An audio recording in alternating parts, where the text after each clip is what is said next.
चुनाव सुधार से तात्पर्य है किसी देश में चुनावी प्रक्रिया की दक्षता, पारदर्शिता और निष्पक्षता को बढ़ाने के उद्देश्य से किए गए व्यवस्थित परिवर्तन या फिर बदलाव। सवाल यह आता है कि इसकी आवश्यकता क्यों है। भारत जैसे लोकतंत्र में चुनाव राजनीतिक वैधता और नागरिक भागीदारी की आधारशिला होते हैं। इसीलिए स्वतंत्र और निष्पक्ष चुनाव कराना लोकतांत्रिक शासन को बनाए रखने के लिए मूलभूत आवश्यकता है। इन सुधारों का उद्देश्य कानूनी ढांचे को मजबूत करना, संस्थागत तंत्र में सुधार करना और चुनावी प्रणाली में जनता का विश्वास बहाल करना रहता है। लोकसभा में चुनाव सुधारों पर चर्चा चल रही है, जिसमें सरकार और विपक्ष ने अपने अपने तर्क रखे हैं और इन्हीं पर हम आज करेंगे चर्चा। मैं हूं रमा त्यागी, मेरे साथ जुड़ेंगे खास मेहमान भी।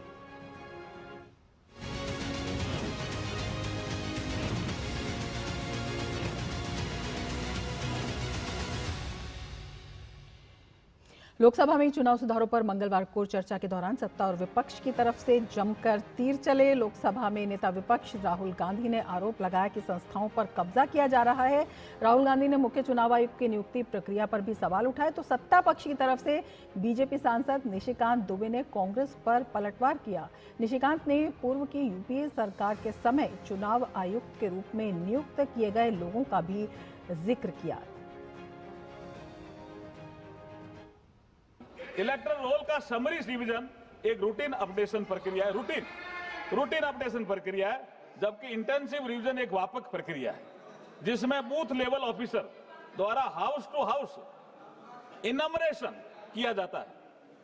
अध्यक्ष महोदय, मैं आपके माध्यम से इस सदन के समक्ष यह स्पष्ट करना चाहता हूं कि एसआईआर की प्रक्रिया पहली बार संचालित नहीं की जा रही है। मैं डेट बता रहा हूं, इससे पहले भी इंटेंसिव स्पेशल इंटेंसिव रिव्यू वर्ष 52-56, 57, 61, 65, 66, 83, 84, 87, 89, 92, 93, 95, 2002 और 3 इस समय हुई है। मुझे बहुत खेद से यह बात कहनी पड़ रही है और यह बहुत दुर्भाग्यपूर्ण बात है कि इस साइड पे बैठे बहुत सारे सदस्य और बहुत सारे इस देश में लोग, तो BJP is directing and using the election commission to damage India's democracy.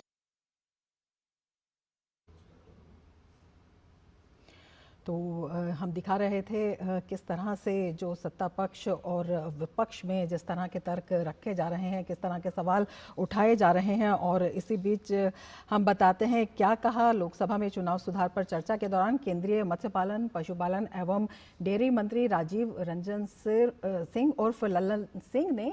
इससे पहले हम आपको बताते हैं निशिकांत दुबे ने क्या कहा। उन्होंने आरोप लगाया कि कांग्रेस सरकार ने यूपीएससी तक में गड़बड़ी की और इतने महत्वपूर्ण संस्थान को 10 साल तक एक ही व्यक्ति हेड करता रहा। यूपीएससी जैसी संस्था जो आईएएस और आईपीएस और ऑल इंडिया सर्विसेज को पैदा करती है, कांग्रेस का एक कार्यकर्ता बटुक सिंह 10 साल तक यूपीएससी का चेयरमैन रहा। यह यूपीएससी की हालत कर दी इन्होंने।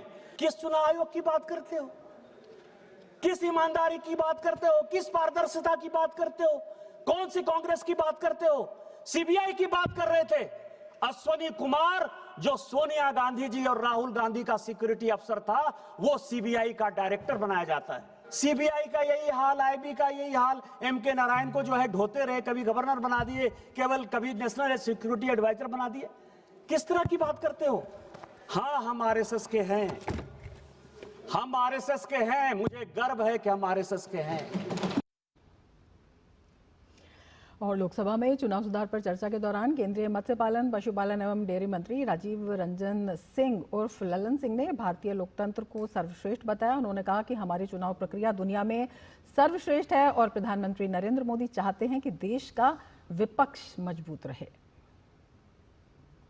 हमारे देश की जो चुनाव प्रणाली है वो पूरी दुनिया में सर्वश्रेष्ठ चुनाव प्रणाली है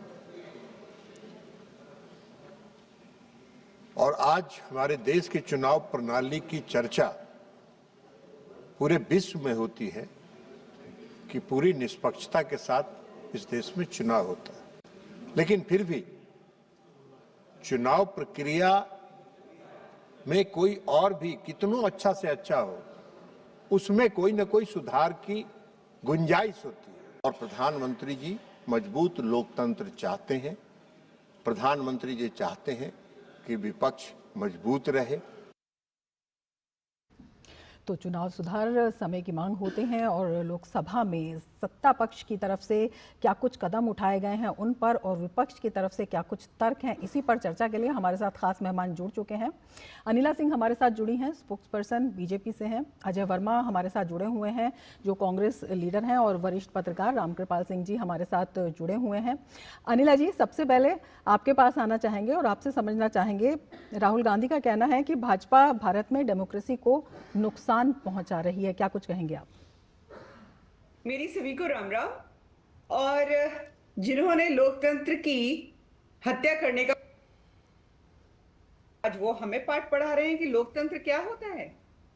1947 में जब हमें स्वतंत्रता मिली और पता नहीं कितनी लाखों लोग, करोड़ों लोगों ने अपनी आहुति दी, तब जाके स्वतंत्रता मिली। और हम लोगों ने भी सोचा था कि भारत जो है एक स्वतंत्र देश है, परंतु कांग्रेस ने उसको डिफैक्टो किस प्रकार से गुलाम बना के रखा और बारंबार जो है, चाहे वो संविधान रहा हो या कोई भी वर्टिकल रहा हो लोकतंत्र का, उसको अपने स्वार्थ के लिए मैनिपुलेट किया है। इतिहास गवाह है। आज की तहत जो है कोई भी कार्य करता है तो तुरंत ये कहेंगे, अरे लोकतंत्र की हत्या, लोकतंत्र की हत्या, लोकतंत्र की हत्या। अरे हत्याओं से, चाहे वो मनुष्यों की हो चाहे वो लोकतंत्र की हो, आपके हाथ रंगे हुए हैं साहब। कहां से शुरू हो जाऊं? कश्मीर से शुरू होकर केरला में रुकूं या गुजरात से शुरू होकर अरुणाचल में रुकूं?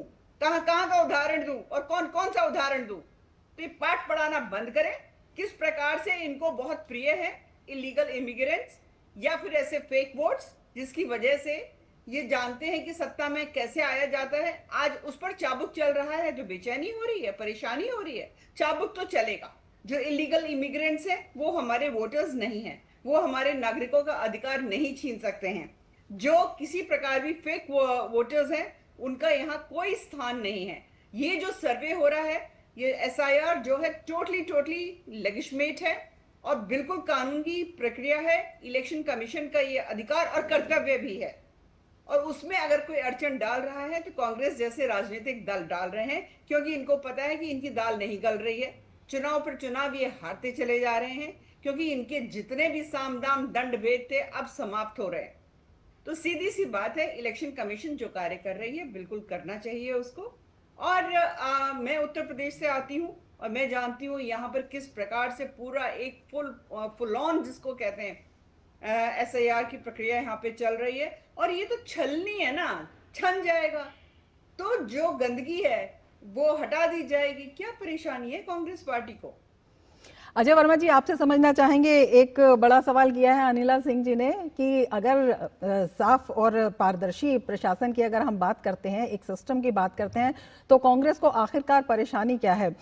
कांग्रेस नेताओं ने आज जिस तरह से लोकसभा में सवाल उठाए हैं और SIR पर जो है सबका फोकस एक तरह से रहा है, संवैधानिक संस्थाओं पर भी सवाल उठे हैं, लेकिन बहुत से नाम ऐसे भी आए हैं जो UPA सरकार के दौरान थे। उन पर आपका क्या जवाब है? जिस तरह से निशिकांत दुबे ने भी कहा कि UPSC तक में गड़बड़ी की गई और 10 साल तक एक ही व्यक्ति जो है एक संस्था को हेड करता चला गया। देखिए, थोड़ी देर पहले भाजपा की प्रवक्ता, अच्छी ज्ञानवान पढ़ी लिखी प्रवक्ता हैं, तैयारी करके आती है, लेकिन आज शायद पढ़े लिखे भूल आप कर ही आई हैं और अच्छी नहीं, मैं कह रहा हूं कि मैं पर्सनली भी जानता हूं कि आज कुछ भूल आई हैं वो, तो इसलिए वो बेचैनी में कुछ उल्टे सीधे उदाहरण दे रहे हैं, वो समझ रहे हैं। मैं बताना चाहता हूं आपको कि क्या गलत कर रहे हैं और क्या आप बता रही हैं और क्या समर्थन है। देखिए, SIR हमने कभी नहीं रोका कि SIR खूब करिए। हमारे तो जो सवाल है उनका जवाब दीजिए।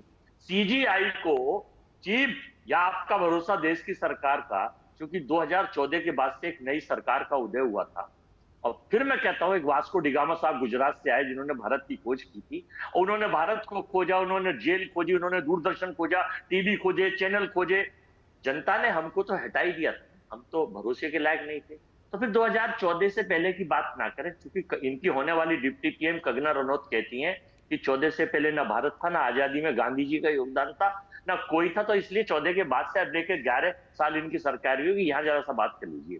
पहला, CGI को इन्होंने इलेक्शन कमिश्नर की अपॉइंटमेंट कमेटी से क्यों हटा दिया, अपने कमेटी के रख दिया? अगर ऐसा है तो ये इनकी नीयत जो है खोटी और खराब है। लेकिन अजय जी ये भी तो बताइए ना, 2014 से पहले ईवीएम पर सवाल क्यों नहीं उठाए गए? 2014 से पहले ईवीएम पर जो सवाल हैं वो क्यों नहीं उठे? उसके बाद जो लगातार आप ईवीएम को निशाने पर ले रहे हैं, उसमें जिन राज्यों में कांग्रेस जीती है वहां पर ईवीएम पर सवाल क्यों नहीं उठे? वहां ईवीएम सही थी।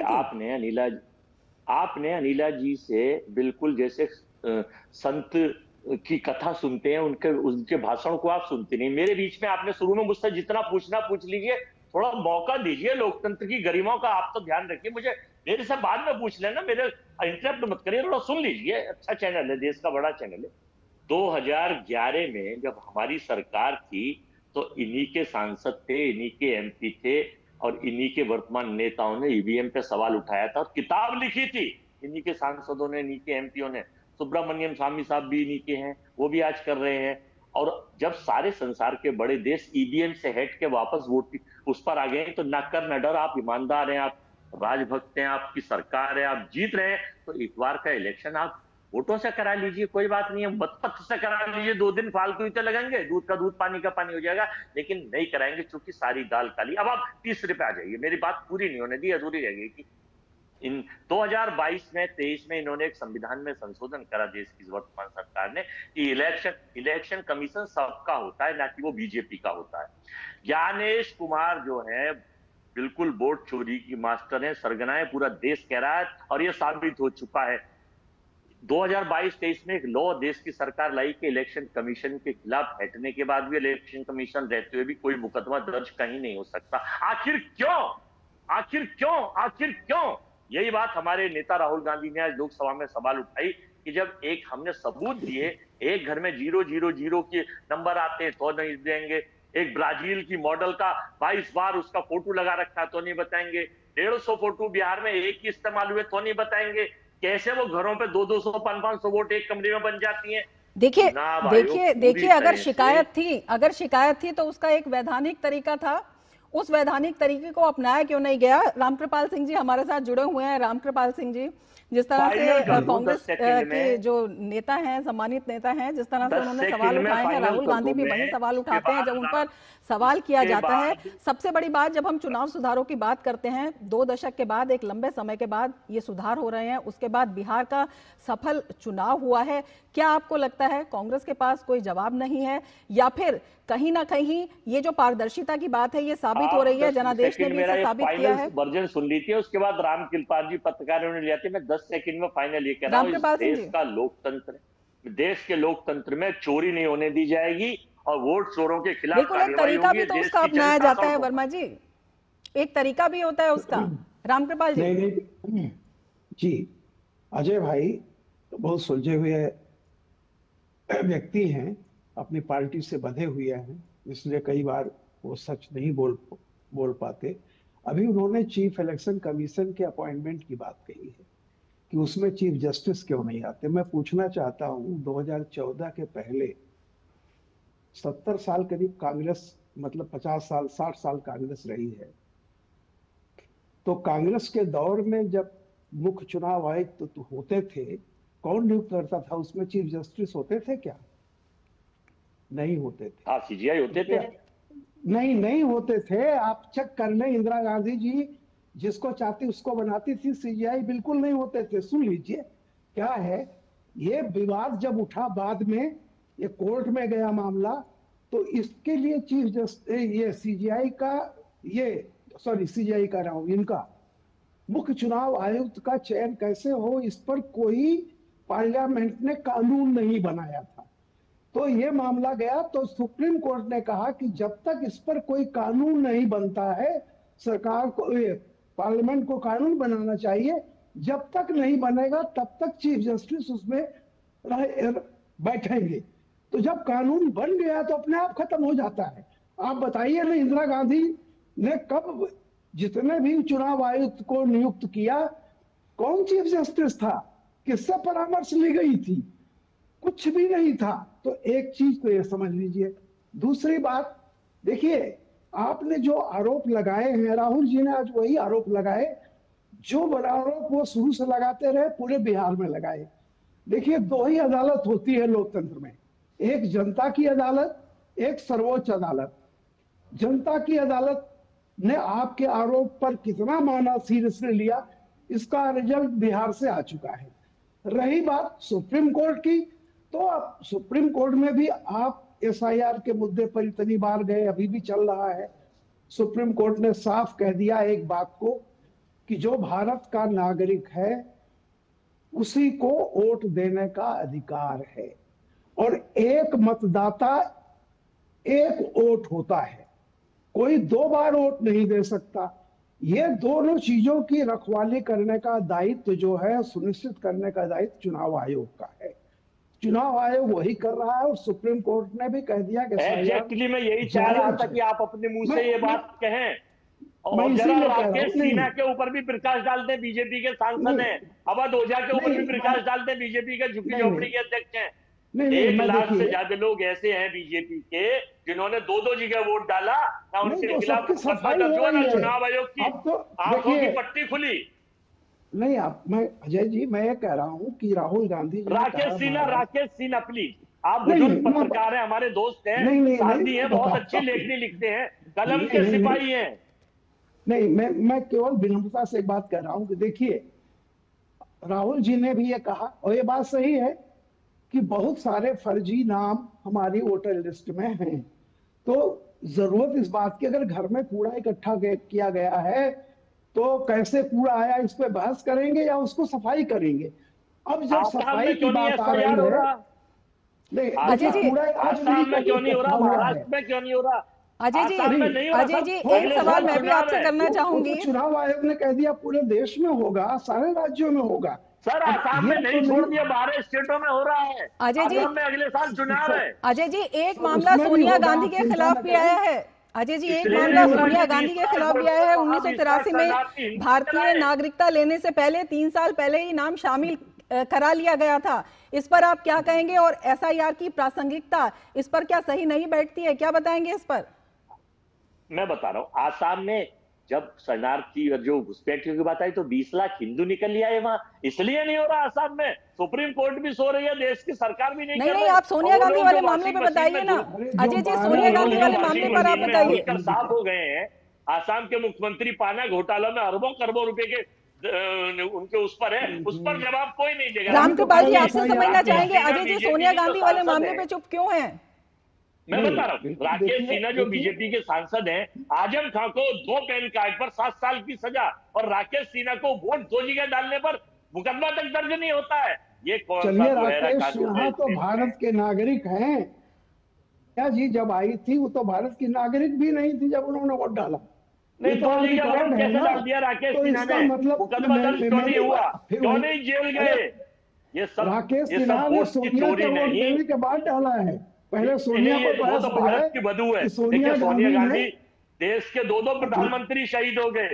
चलिए वर्मा जी उस बारे में जवाब नहीं देना चाहते हैं। हमारे संवाददाता अमरेंद्र भी हमारे साथ जुड़े हुए हैं संसद भवन से। अमरेंद्र, किस तरह से, एक तो सबसे महत्वपूर्ण बात यह है कि ये जो चर्चा है ये क्यों जरूरी है, कितनी अहम है, और इस पर, और हम आपको बता दें कि एक ब्रेकिंग न्यूज इस वक्त आ रही है, वो हम अपने दर्शकों से साझा करना चाहेंगे, और उसमें जो है माइक्रोसॉफ्ट की एक बड़ी घोषणा हुई है। माइक्रोसॉफ्ट ने एक बड़ी घोषणा की है, और इस घोषणा के तहत 1.5 लाख करोड़ रुपए से ज्यादा के निवेश की माइक्रोसॉफ्ट की ये घोषणा है। ये एक अपने आप में बड़ी घोषणा है, भारत में बड़ा निवेश करने से संबंधित ये घोषणा है, और अपने आप में काफी महत्वपूर्ण हो जाती है माइक्रोसॉफ्ट की ये घोषणा। भारत में एआई के लिए जरूरी इंफ्रास्ट्रक्चर में इस निवेश से मदद मिलेगी, तो माइक्रोसॉफ्ट की ये बड़ी घोषणा है। भारत में बड़े पैमाने पर एआई के प्रसार को ये बढ़ावा देगा, और इस लिहाज से इसे एक बड़ी घोषणा कहा जा सकता है। सत्य नडेला ने प्रधानमंत्री मोदी का आभार भी जताया है। हमारे संवाददाता तापस भट्टाचार्य हमारे साथ जुड़े हुए हैं। तापस, अपने आप में ये एक बड़ी घोषणा है। पुरानी है कि माइक्रोसॉफ्ट इंडिया को ना सिर्फ एशिया में बल्कि पूरे विश्व में एक हब बनाना चाहता है, और इसी वजह से ये देख सकते हैं अभी जो 1.5 लाख करोड़, यानी अगर मैं इसको US डॉलर में डालूं तो ये बनेगा 17.5 बिलियन डॉलर। ये 4 साल में ये माइक्रोसॉफ्ट जो है ये इंडिया में इसका निवेश करेगा और 4 साल होगा 2026 से लेकर 2029 तक। और ये भारत में देश का क्लाउड, आर्टिफिशियल इंटेलिजेंस और इस इंफ्रास्ट्रक्चर स्किलिंग और इनके जो खुद के ऑनगोइंग ऑपरेशन है ये इसको बढ़ावा देगा। आपको शायद पता होगा इससे पहले भी ये 3 बिलियन डॉलर का इससे पहले भी इन्वेस्टमेंट कर चुके हैं। इनफैक्ट पूरे एशिया में सबसे बड़ा अगर इन्वेस्टमेंट है तो वो भारत में है। तो ये यहाँ से शुरुआत हो चुकी है और सत्य नडेला प्रधानमंत्री नरेंद्र मोदी से मिले और उन्होंने इस बात पे चर्चा की और कहा कि ये आज जो अनाउंसमेंट हुआ वो ये आज प्रधानमंत्री से नरेंद्र मोदी से मिलने के बाद उन्होंने इस ये जो हम बता रहे हैं 17.5 बिलियन डॉलर का ये उन्होंने अभी अनाउंसमेंट किया है। जैसे मैं कह रहा हूँ कि माइक्रोसॉफ्ट का जो इंडिया में अभी तक का इन्वेस्टमेंट रहा है वो ज्यादातर 3 चीजों पे रहा है। किस तरीके से स्केल बढ़ाना है, स्किलिंग करनी है और उस तरीके से एक आगे जिस तरीके से एआई जो है इनोवेशन उसको कैसे नेशनल लेवल पे लेके जाना है। तो ये बहुत अहम हो जाता है और इसी के साथ साथ उन्होंने ये भी कहा कि इनका जो नया इन्वेस्टमेंट रहेगा ये जो 22,000 वर्कफोर्स है ऑलरेडी बेंगलुरु में, हैदराबाद में, पुणे, गुरुग्राम, नोएडा और बाकी सिटीज में, यहाँ पे इनको और ज्यादा प्रोत्साहन देगा। इसी के साथ साथ इन्होंने ये भी कहा है कि ये जो काम है ये बहुत ज्यादा कोशिश की जा रही है कि इसको किस तरीके से भारत के जो दूसरे जो मिशन है, नेशनल मिशन कहिए, रोजगार की मिशन है, उनके साथ इसको जोड़ा जा सके, जिससे कि ये एआई और आर्टिफिशियल इंटेलिजेंस से लेके इंटरनेट ऑफ थिंग्स, इनकी जो सारी चीजें हैं इनका फायदा भारत में हर एक को मिले। जब प्रधानमंत्री कहते हैं कि कई आयामों से इसका फायदा जो है देश को मिलेगा। रामकृपाल सिंह जी हमारे साथ जुड़े हुए हैं। रामकृपाल जी, आपसे समझना चाहेंगे, एक बड़े निवेश की घोषणा एआई इंफ्रास्ट्रक्चर को लेकर देश में और तमाम जिस तरह से टेक्निक की दुनिया में एक धमक की बात कही जा रही है, कितना बड़ा फायदा और विशेषकर भारत में जो निवेशकों का विश्वास है उसकी मजबूती कितनी दिखाई दे रही है और उसमें जो सरकार की नीतियों की प्रमुखता वो कितनी अहम हो जाती है? अब आप देखिए, बहुत बड़ी खबर है ये और बड़ी खुशी है पूरे देशवासियों के लिए, बड़ी खुशी। अब आप देखिए, एप्पल आया है यहाँ पे, उसने शुरू किया, उसके बाद गूगल आ रहा है विशाखापट्टनम में और अब माइक्रोसॉफ्ट भी। तो आप ये देखिए ना कि ये जितनी बड़ी बड़ी दुनिया की ग्लोबल चीजें रही हैं वे सब भारत में आ रही हैं। इसका मतलब उनको भारत में विकास, जिस तरह से विकास हो रहा है उनको पोटेंशियल मालूम है और 140 करोड़ का जो मार्केट है हमारा, ये पूरी दुनिया उससे, जो अमेरिका से बीच में तनाव की बात चल रही थी, देखिए अमेरिका की वो सारी कंपनियां, ट्रंप ने कहा था एप्पल को कि मत जाना, एप्पल आ गया और आज यहीं से पैदा हुआ आईफोन पूरी दुनिया में बिक रहा है।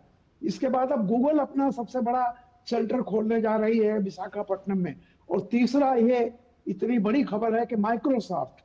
तो मैं समझता हूँ ये विकसित भारत की तरफ हमारे जो कदम बढ़ रहे हैं उसको दुनिया उसको सच मान रही है और भारत का पोटेंशियल दुनिया को ये समझ में आने लगा है। इसलिए दुनिया जो सरकार का विजन है वो अपने आप में उस विजन की मजबूती को भी ये दिखाता है। और हम चर्चा कर रहे थे रामकृपाल जी चुनाव सुधारों पर और चुनाव सुधारों पर जो चर्चा संसद में चल रही है उस पर हमारे संवाददाता अमरेंद्र हमारे से जुड़े हुए थे। अमरेंद्र, बहुत जल्दी से आपसे समझना चाहेंगे कि कितनी अहम ये चर्चा है, किस तरह के तर्क वितर्क, और उसमें जो अभी हम बात कर रहे थे, जब एसआईआर की बात होती है तो सोनिया गांधी का जो फर्जी लिस्ट का मामला है उस पर कांग्रेस के पास कोई जवाब क्यों नहीं होता है?